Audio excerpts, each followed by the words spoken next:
चतुर्भुजो जगन्नाथः कण्ठशोभितकौस्तुभः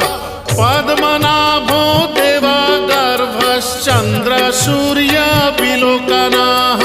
जगन्नाथो लोकनाथो नीलाद्रीशः परो हरिः